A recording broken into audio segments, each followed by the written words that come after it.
Assalamualaikum. Biz tamақ аласызбы? Жеп коелуксуз. Азыр жанымда оромо бар. Данияр ушундай эле күлүп эле жүрөт. Өзү ооруса деле жумуш жасабасаң деле кой ушу балдарым жанында жүр дейм. Ушундай да жүрөктү оорутупчу.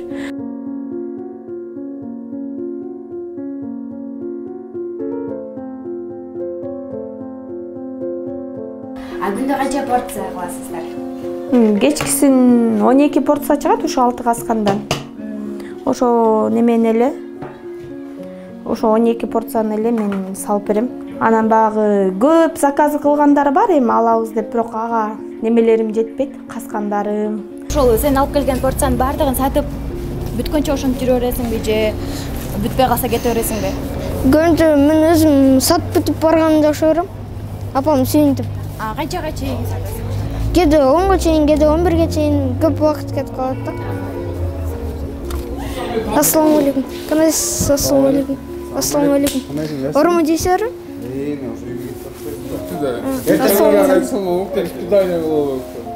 Мейли сонда. Анан түшкө чейин ошо биз жыйнап, бу балам ушу продуктларды алып келип берет, сабакка кеткичекти. Продуктлар өздөрү өзү эле тандап алып келип береби? Бул өзү тандап алып келип берет магазинден. Кээ бир магазиндегилер айтат, балаң деле неме депчи, кандай тарбиялагансың дей берет да, бир так болсо албай коет депчи. Тим эле чүйрүйүп албай атат деп кээде чалат да. Жолдошум ошо жаңы эле лечениясын алып бүткөн. Уже алып бүтүп калды, эртең бир күндөрү келет үйгө буюрса. Негизи кандай деген оору? Аллергический. Качандан башталды, кантип башталды эле? Аллергический астма деп ошо пандемия учурунда деле биз канча ооруга анализ тапшырдык, аябай быкшып, чөтөлүп, жолдошум даже балдарга жукпай калбасын, жугуп калбасын деп эшикке жатчу. Анан багы булар деле уктачу эмес, папалап терезеден карап коюп ооруп атса, анан бизди деле үйдө жаткыла, ар жакка карап жаткыла деп эле, силерге жукпасын, жаман оору болсо деп эле. Кантип анан адам эшикте ооруп атса кантип, даже кошуналарыбыз чыкчу да, оорупчу. Больницага көрүндүңөрбү депчи, анан балдарым деле эч нерсе болгон жок. Анан анализ тапшыра баштадык, анализдери таза чыгып эле. Анан кийин ошо скорый бат-баттан келе баштады, бияктан приступ кармай баштады күнүгөчү. Анан эми силер күнүгө скорый менен дарылана албайсыңар, биз кожон эле неме кылып беребиз, силер көрүнүшүңөр керек дегенде, анан ошондон баштап анан жолдошум көрүнүп баштады. Ошо анан аллергический астма деп диагноз коюп беришкен. Булар үйдө уктачу да, анан именно кечкисин башталчу да. Күндүз көп неме кылчу эмес, кечкисин эле ошентип приступ кармап калчу да. Анан бул Данияр да анан мен ошо тамак сатам, мама тамак жасап бергилечи деп калды да ошо. Негизи бул идея сага каяктан келди эле? Кандай баштап калды?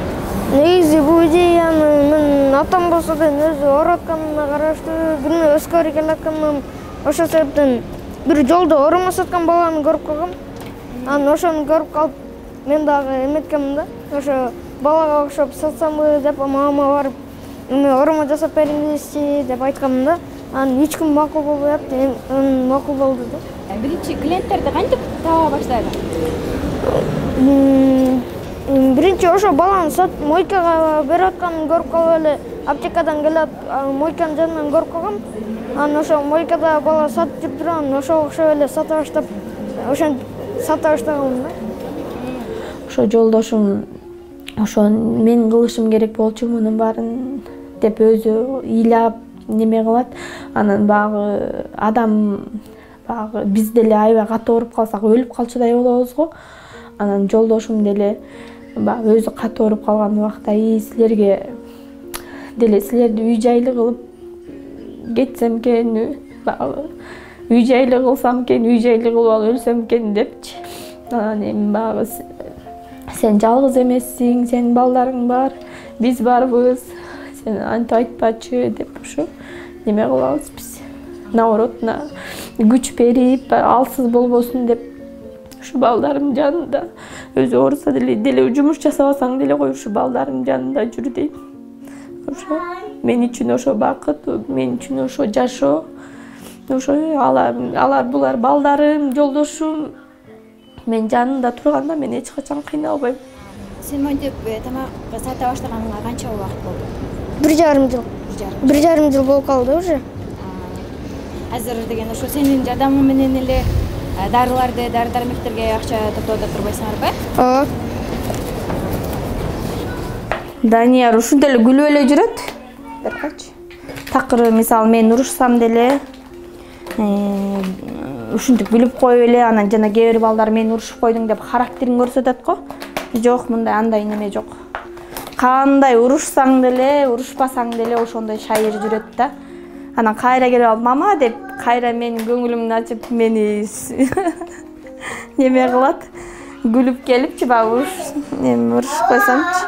Деле чарчадым, мен наоборотуна чарчадың, болду сатпай эле кой, бир күн эс алып, бир күн сатчы десең деле жок, мен чарчаган жокмун дейт. Сата эле берейинчи депчи, бирок өзү көнүп калган окшойт. Үйдө неме боло албайт да. Үйдө тура албайт, анан мен эшиктен бар папаң жумуштан инструменттерин багы жыйнап кел, ар жак бер жак жыйнап келсең, баптан жыйнап келе калып эле, мама дагы жасап берлеши дейт да. А сен дайыма ушундай кечинде келесиңби бул жака? Сабак 1-күндөн 5-күнгө чейин кечкисин келем. А так суббота воскресенье күнү түшкүсүндө кечкисинде сатам да. Мисалы сатканда 500 сом, 1000 сом пайда көрөбүз. А суббота воскресенье кайсы болот? Суббота воскресенье күнү өзүбүз 4000 сомго чейин сатабыз. Жолткан акчаларыңды кандай кыласың? Апамга сразу берем да. Күндө ар түрдүү тамак алып келесиңби же күнүнө ар түрдүү тамак алып келем, бирок кээде эле аралашып калат да, көбүнчө заказ бербей калса. Мен азыр бияктан да сурап көрөйүн, бияктан да тамак алышат да. Ассаламу алейкум. Ассаламу алейкум. Сиз тамак аласызбы? Не тамак бар, кстати? Азыр жанымда оромо бар. Анан ушун бул жетип алама деле мен пасовия деле албайм. Өкмөттүн акчасын деле эчтекесин албайбыз. Документ чогултуп барсаң эле да бирдекени чыгарат, же акча үмүтө түшөбү, билбейм да. Бул жок, бул өзүбүздүн үйүбүз эмес. Канча жылдан бери квартирада турабыз. Ошо эми багы бияка 7000 сомдон төлөйбүз. Анан башка жерге арзаныраак квартирага чыгып алайын десең, жетип алам мен батпайсың да аякачы.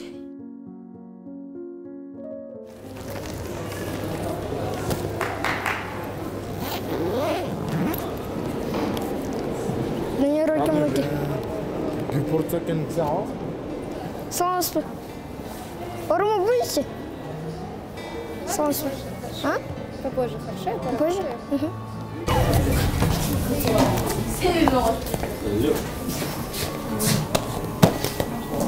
Akşam alın tabi. Alamıyorsun bu. Чоң рахат берем. Ассаламу алейкум. Эми качан барасың? Заказ аласыз? Да. Сырткы магазиндерге кирип көрөйүнчү. Может алып калат.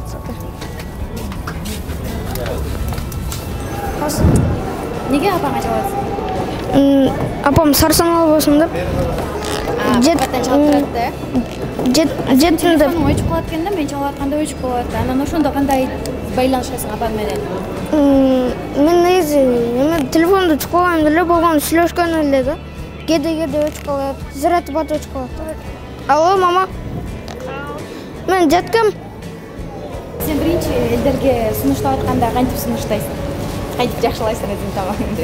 Биринчи учурашып туруп, тамам өзү алып келген тамам прилагать этип, ушинтип элге эметем да. Элдер сурагандар болобу, сеники таза эле үй алсак болобу, ишеничтүү деп. Бирок азыр көбүнчөсү деле сурабайт, анткени баары эле билет да. Көбүнчөсү билет, көбүнчөсү менден алат да. Ассаламу алейкум. Кандайсыз? Тамак жейсиңерби? Давай. Бир парча алып келе берейин. Келатканда, кетип атканда дайыма эле маршруткалар болобу? Кээде болбой калат. Мисалы, суббота, воскресенье күнү аз эле болот да. Мындай күндөрү кечке чейин болот, бирок убактысы кеч болуп калат да. Канча убакыт күтүп калган учурлар же такыр эле маршрутка келбей калган учурлар болобу? Кээде болгон, ошо көбүнчө болгон да. Кантип кетесиң ошол учурларда? Ошо атам алып барган, ошо кечке маршрутка күтүп üşөбөстөн неме кыл деп велосипед эметтен башка велосипед подарить эткен да. Жазында сен ошондой велосипед менен ташыйсыңбы? Велосипед менен ташыйсың. Көбүнчө оромон жактырышат, бирок апамдын колуна береке деп жакшы сөздөрдү айтып, жакшылап жиберишет да. Апаңа салам айтып кой, чоң сон жасаптыр деп көбүнчөсү айтат. Атаңчы сага эмне дейт? Атамбы? Ушунча жүргөнүңдү же күндө сүйлөшүп турасыңбы атаң менен? Сүйлөшүп турабыз күнгө. Ал эмне дейт жумушуң боюнча? Атам деле сүйүнөт. Ушу тамак ичип, ушу атам негизи сүйүнөт. Ушу сатып жүргөнүнө, бирок негизи сатканыма каршы болот да. Эмнеге каршы болот? Анткени папам мен деле иштеткиси келбейт да. Бирок сен кыйналбайсың да, туурабы? Ассалому алейкум. Канчадан орун? 120-дан. Сен канчада келесиң? Кеч келесиң да? Кечиң канча? 6дабы? Жок. Где-то 8 болуп калат го. 7,5-8. Кап келер, а? Сиздерде маанайга түшкөн учурлар болобу? Ооба. Көбүнчөсү. Эмне деп барасың үйгө? Өтпөй калды. Мен үйгө барганда мама өтпөй калды деп айта албайм да. Айткым келбей атпай айтам да. Бирок негизи мурун башында сатып жүргөндө көбүнчөсү өтпөй калчу, кээде аз эле өтпөй калчу. Ошондой көп болгон, кээде ошо жасап берген нерсем баары өтпөй калчу. Ошондой да күндөр болгон да. Сен сабактарыңа кандай жетишесиң анан бул жака? Ушусунда калбай эле сабактарың? Жок, калбай эле, азыр жакшы эле окуп атам. Кайсы сабактарды жакшы окуйсуң мектепте? Кыскасы баарын эле жакшы окуйм, болгон английский, немис тил, орус тил дегендерден бир аз слабыйракмын да. Слабыйраак. А так мындай сабактардан жакшы эле окуйм. Канча деген бааларга окуйсуң? 5-4 эле окуйм. Жакшы. Келечекте кандай кесипти аркалагың келет? Мен өзү келечекте транспортный жолдо чоң машиналарды караган чоң болгум келет. Ошо ийгилиме жетсем апама кафе ачып бергим келет. Сен кайсы убакта сабак аткарганга жетишесиң? Негизи ушундай кечтери сатканда кээде эрте эле окуп бүтөм, кээде бат эле окуп бүтөм, кээде эртең менен мамам эртең менен эрте турганда ошол кезде да окутат. Түндө окубайт, эчтеке деле түшүнбөй каласың деп эртең менен көбүнчө окутат да. Эртең менен мээңе бат кирет деп. Канча саат окууга убактыңды бөлөсүң? 1 саат, кээде 1,5 саат, кээде жарым саат, ошондой да. Ар кандай да, канчалык оңой тапшырма болсо ошондой жеңил болот да. Башкачы тамак жасаганга жардам бересиңби бабага? Ооба, жардам берем, бирок сабак болгон күндөрү кичине жардам бере албайм да. Болгону тамак даяр болгондо контейнерде еп, анан эле жардам берип калдым да. Атайын бир кафе ачкың келеби? Ушул бизнесиңди уланткың келеби? Бизнесимди улантып, ушу апамдын атынан кафе ачкым келет. Апаңдын атынан дегенде кандай болуп калат? Гүлмира деп. Гүлмира? Гүлмира кафеси болуп калат. Сенен кийин кичинекей канча бир тууганың бар эле? Мен өзү 7 бир тууганмын, экинчи улуу болгом. Эң акыркы бирашкам 2020-жылкы 1 жашка толуп калды. Аларды да караганга жардам берип турбайсыңбы? Ооба. Эмнеден сабакта сени классташтарың билишеби сен ушундай тамак сатып жүргөнүңдү, апаңа жардам берип атканды? Ооба, көбү билип калды уже. Сен досторуң менен калып ойногон учурлар болобу же дайыма тамак сатып жүрүп убактыңды кетип калабы? Досторум, классташтарым менен деле ойнойм. Ойнобойм, көп деле убакыт болбойт да.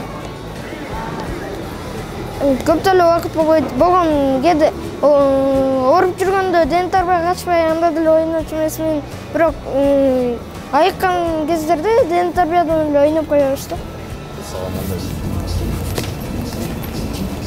Ошондо сында иштегендердин баардыгы эле сенин тааныштарың болуп калган го, э? көбүнчөсү ушундай болуп калды. Сен сабактан сырткары же болбосо кандай өнөрлөрүң бар? Ырдап же сүрөт тартып? Ырдаганды жакшы көрөм. Ассаламу алейкум. Алейкум ассалам. Кандай экен? Ассаламу алейкум. Ырдаганды? Ооба. Сүрөт тартамды деп аткан беле? Сүрөт тартам жакшы көрөм. Экөөнү тең эле жакшы көрөм да.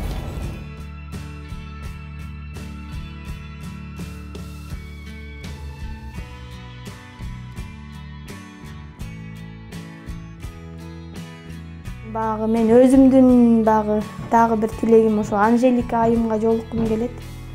Анжелика айымга ушундай бала кезден бери эле ушундай жолуккум келчү. Азыр деле багы тармактарынан деле карап неметип койгом, багы жолуккан адамдарды көрүп эң бактылуу айым менен жолугуп атат депчи. Багы айымдар деген да немеси чыкпады беле. Жана бактылуу айым дегенчи. Ошонусуна да аябай баргым келип, катышкым келчү, бирок кантип барасың депчи. Бирок азыркы убакта ушу неме менен аябай жолуккум келет. Анжелика айым менен.